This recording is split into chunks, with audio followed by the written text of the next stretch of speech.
From KGW, this is The Good Stuff. It's going to be tough to not cheer for him when he scores on us, but I'm excited to see him play against Ant and against Grant.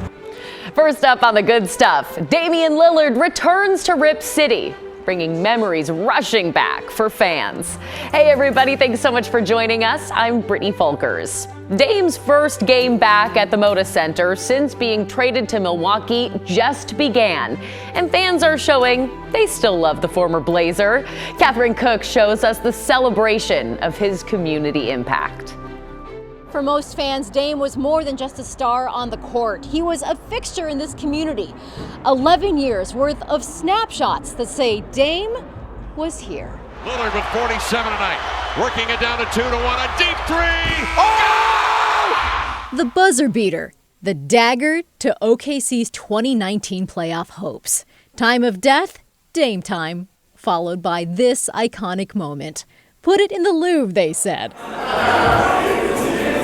Or at least hang it on a wall with the other moments that defined Damian Lillard's 11 seasons in Portland, and let fans remember them. I think it's a cool look back at Dame and his career. I think he's arguably the most memorable trailblazer. Tuesday night was the opening reception for Dame Was Here. Ad agency Camp Grizzly hosted the show on the eve of Lillard's return to Portland as a Milwaukee Buck. Blazers staff photographer Bruce Ely took the photos, along with Blazers reporter Casey Holdall. Drops of real life captured in pixels. I think my favorite moments are probably different than the average fan. Like, I think everybody remembers the Houston shot, the Oklahoma City shot, and it's part of what the thought went behind this gallery is like what I was looking for is definitely a documentary style behind the scenes of things that were important to Dame and obviously his family's super important to him. Nap time with Dame Jr., arm in arm at a Black Lives Matter march, celebrating with teammates, each one different. Growing up in the Portland area and covering the Blazers for years and years, you know Damian Lillard's an icon. Ben Golliver is a national NBA writer for The Washington Post. He's glad to be home to cover Dame's debut at Moda Center as a Buck. He's seen a lot of homecomings. Sometimes with stars like LeBron and Kevin Durant, when they've left teams, they've come back and it hasn't been a warm reception. Something tells me it's going to be different for Damian Lillard at the Moda Center. Outside Adidas headquarters Tuesday, there was only love for Dame. Inside, the global brand dedicated the Damian Lillard Always Home court. The point guard leaving yet another mark on the city he still calls home, even if he's not on the home team. You know, the reason it all came about in the first place was for a chance to win it all. We couldn't be at that place at the same time. So I come back with love, and, you know, I'm excited to be back in the Moda Center. I played so many games that I recognize fans' faces, you know, from the court. And the fans will be there again, emotions and all. I think it's almost like a breakup where you see the person out with somebody else for the first time. It'll feel weird, but very shortly after, I think we get back to the joy of watching Dame play basketball. 3 seconds, Dame pulls for the win! Dame time! In Northeast Portland, Catherine Cook, KGW News. And okay, just before the game tonight, Dame was honored on the court at Moda Center. We also caught up with some of his youngest fans who have a request for him. We really hope someday maybe you come back here on the Portland Trail Blazers. Yeah, come play for Blazers again. That is just the cutest thing. Oh, we'll of course have highlights from the game and hear more from Dame tonight on KGW News at 11. A lot of emotions at the Moda Center tonight. Well, hey, many football fans are already now looking forward to Super Bowl Sunday. The Chiefs will take on the 49ers in Vegas on February 11th. And it seems the Chiefs have a whole new fan base, thanks, of course, to Taylor Swift, but also a creative dance teacher in Missouri. Caroline Hogan shows us. I picked this song because I saw it at the Chiefs game on the sidelines and they were doing their dance, and then up in the stands they were showing Taylor Swift doing it. So I Googled and I saw that it was Surf and Swag, and then I played it, and then I just came up with a routine for it. This song doesn't get these residents out of their seats, rather in them. Keep them active, keep them engaged, keep them social.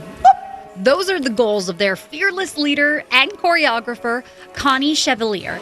Adding a Chiefs element was a no-brainer. Some of our residents have been Chiefs fans since Lenny Dawson, and so they're true diehard Chiefs fan. And now the nation is taking notice after a video of this routine went viral. So we're kind of learning what viral is. Just amazes me that there's that many people that are interested. Resident Laverne Monsez loves the comments. Yeah, my niece said, congratulations, go for it, Aunt Laverne. Betty Dugan hopes the team sees it. I hope they get to watch it, that we are all for them. We want them to win. But the amount of clicks and likes doesn't matter to Connie. I love these people with all my heart. She's just happy to see them involved. I'm so proud of Connie. Connie's the one that does it. She gets us all going. She's a good leader. We really love her. It touches me to see them so happy, to see them so full of life, so energetic. They've always said that if you find a job that doesn't feel like work, you don't work a day in your life, and I've been blessed for that. It's proof that there are thousands of ways to show your support, even while seated. We can still be here watching and rooting them on. In Sedalia. Go Chiefs! Oh, I love the moves, but even more so, I love all the smiles on those faces. That is what makes that story for me. And, you know, with the Super Bowl right around the corner and the return of Dame to Moda, it got us thinking about our favorite sports celebrations. I asked you to share a memorable moment on social. And you know, before I moved to Portland, I lived in Green Bay, Wisconsin for about 4.5 years. As a lifelong Packers fan, I tried to spend as much time at Lambeau Field as humanly possible. And whether tailgating in the parking lot or in the stands cheering on the green and gold, every moment was a memory for me. Carol is also a Packers fan, and she shared a very special moment from Super Bowl 45 back in 2011. The Packers beat the Steelers in Dallas, Texas that year, and here she is with her son, who passed away a few years later. And Carol, I hope this happy memory is on replay for you every time the Packers play. Thanks for sharing that with us. Well, now to a team that's not green and gold, but rather green and yellow, the Oregon Ducks. Thomas shared a selfie from the stands with his brother-in-law, Tom, and niece, Kara. And while the Chiefs may have their senior Swifties, the Portland Pilots have a great fan base from the same generation. Lorena shows us this photo of a group of Portland seniors on a trip to Las Vegas to see the Pilots win the WCC against Gonzaga. That looks like a super fun bunch. And how about this memory in Soccer City? Jim shared a shout out from the infamous beer snake at the Portland Timbers match back in October 2014. Do you remember this? Fans collected empty beer cups during the match, creating a mythical creature of sorts. And legend has it, the beer snake still is alive and growing. You can share your photos and stories of good stuff happening in our community by texting us at that number on your screen, 503-226-5088. You can also email us at thegoodstuff@kgw.com. And hey, there is more good stuff on the way, and I cannot wait to tell you about this little cutie at the construction site. A 4-year-old Oliver's Make-A-Wish dreams came true when we come back.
Hey, welcome back to The Good Stuff. A little boy in Florida who loves everything to do with construction just got a chance to live his dream. It came with the help of the Make-A-Wish Foundation. Shelly Muniz shows us. We're going to grant 4-year-old Oliver's wish to be a construction worker. Like most boys his age, Oliver loves anything on wheels. Oliver has loved trucks as long as we can remember. It started with farm equipment, kind of migrated to monster trucks, then construction trucks. He knows the name of every single truck that exists. So when he was asked to make a wish, the answer was easy. Oliver asked to be a construction worker for a day. He arrived in style, suited up, and completed a site checklist because safety first. Okay, hard hat. Do we have a hard hat? Okay, put a little check right there. Safety glasses, right here. Yep. We got them. Gloves. We got him. He's got all his special gear on. He did his training and we're ready to go. For Oliver's family, it's a welcome day away from their battle with a rare gastrointestinal disease. At just 4 years old, Oliver has had to undergo multiple surgeries and long hospital stays. I'm like trying to hold back tears. He's just really looking forward to it for a long time, so we're happy it's happening. But the sounds and sights of this day are far from those in any doctor's office or hospital. The toys that help pass the time during recovery and treatments all coming to life. What kind of tools do you have? You've got a measuring tape, flashlight, pencil. Construction truck are you most looking forward to seeing? The steamroller. The steamroller.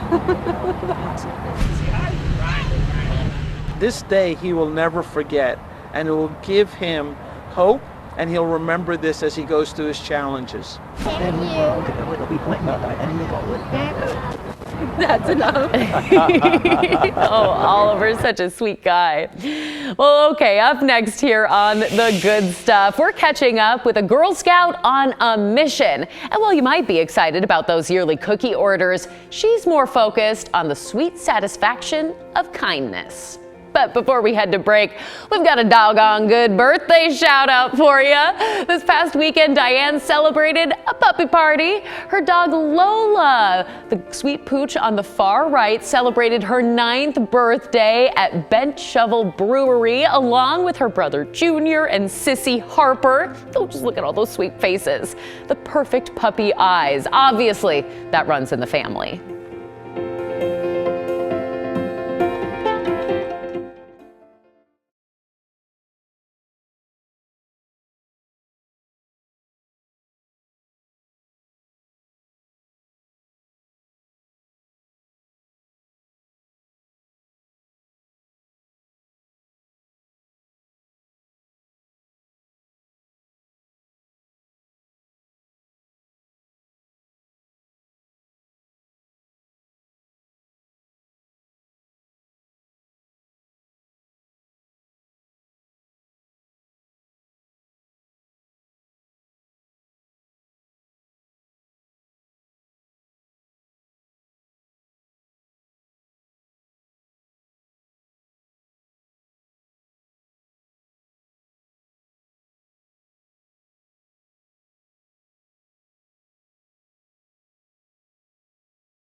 Hey, welcome back to the good stuff.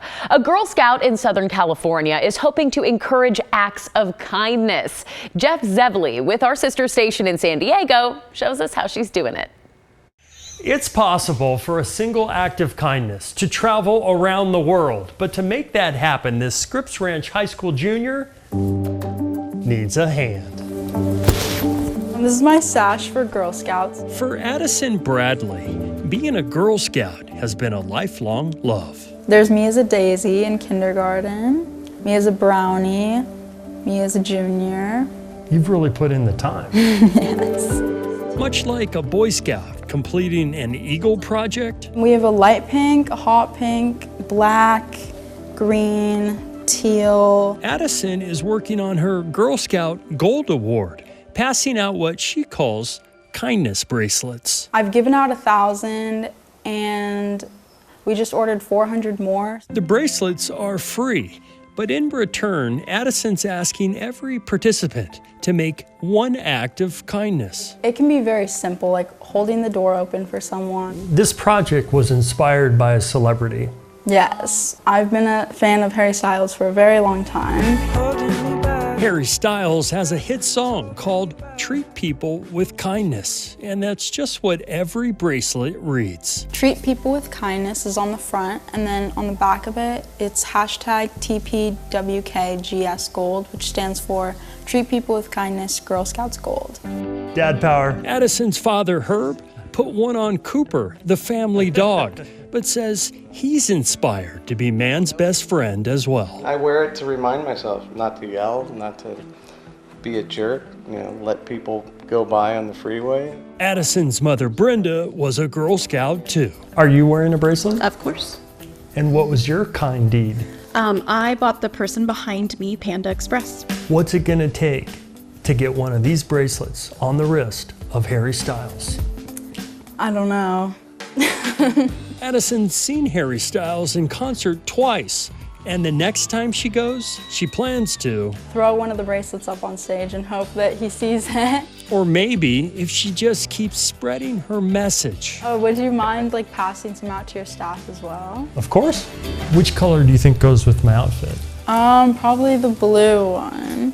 Maybe this movement will catch the eye of Harry Styles. One of the bracelets made it to Budapest, another post from Denmark. After all, a single act of kindness that started in San Diego, another post from Poland, is already circling the globe. And another post from Finland. Wow! In the Zevely zone. It makes me feel good, and it's exciting to hear that it's actually spreading. And now to the good work of local skiers and snowboarders helping to feed our community. Mount Hood Meadows just wrapped up their Provide to Ride event, where they invite the community up to the mountain for a food drive to stock up the Hood River Fish Food Bank. It's a simple idea. Bring a couple dozen cans of food or donate $40 to the food bank, and you get a free lift ticket for the entire day. Mount Hood Meadows is still tallying up the final numbers, but at last check, Provide to Ride brought in well over 2 tons of food donations. That is awesome. Now, if you weren't able to participate yesterday, but you still want to help, the Hood River Fish Food Bank is always accepting donations online. Well, hey, just like that, we're halfway through the work week. Whether it's flying by for you or dragging along, we're helping you get through it by looking ahead at some weekend fun, including a bright spot in downtown Portland during the dark days of winter.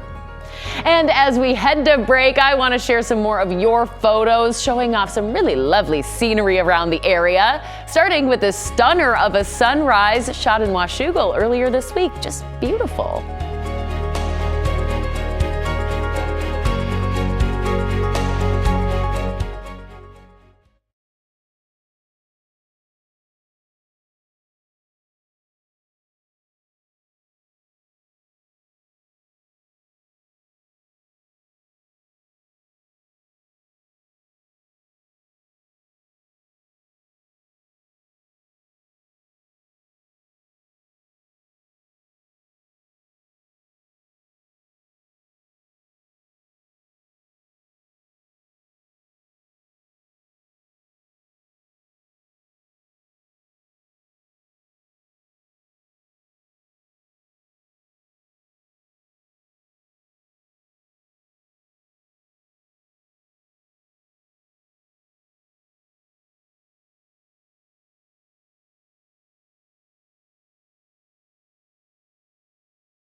almost made it to February, and there are several events happening this weekend to help brighten up these winter nights. Here's a look at some of the options that you might want to check out. First up, it's the Portland Winter Light Festival. The event runs from this Friday until February 10th. You'll be able to see more than 160 lighted art displays at spots around the city. And it kicks off with a fire show at Pioneer Courthouse Square. The World Trade Center downtown and the electric blocks on the Central East Side are the other main display locations. For the full schedule, you can find it at pdxwlf.com. There are a couple of Lunar New Year celebrations in the city. The Oregon Convention Center is hosting the Chinese Near Year Cultural Fairs, there we go, Saturday from 11 to 5. And Bridgeport Village is having an early Lunar New Year celebration the same day from 2 until 4. There will be craft stations and where you can make origami and dragon puppets. And then there's going to be a troupe to perform a lion dance at 3 p.m. The Portland Folk Festival, which was postponed because of the winter storms, has been rescheduled to this weekend. It's happening Sunday at McMiniman's Crystal Ballroom. The event features local folk artists, and it's a fundraiser for All Good Northwest and Music Portland. For a full lineup and tickets, head to portlandfolkfestival.com. And if you want to check out some art for free, there are 2 events coming up at the Portland Art Museum this week. Tomorrow is Free First Thursday, where you and your family or friends can visit the museum at no cost. It's open from 10 to 8. And Miller Family Free Day is Saturday from 10 to 6. Some highlights to check out right now: the Africa Fashion Exhibit. That one closes later this month. There's also the Black Artists of Oregon exhibit, which features artists throughout the past 150 years. For more weekend inspiration, you can check out the 8 Things to Do article. It's up each week at kgw.com. So much going on. Well, hey, that's all the time that we have for now, but we want to leave you with a few more of your sports celebration photos. Thanks so much for sharing these special moments with us, and thanks for taking a little time for the good stuff.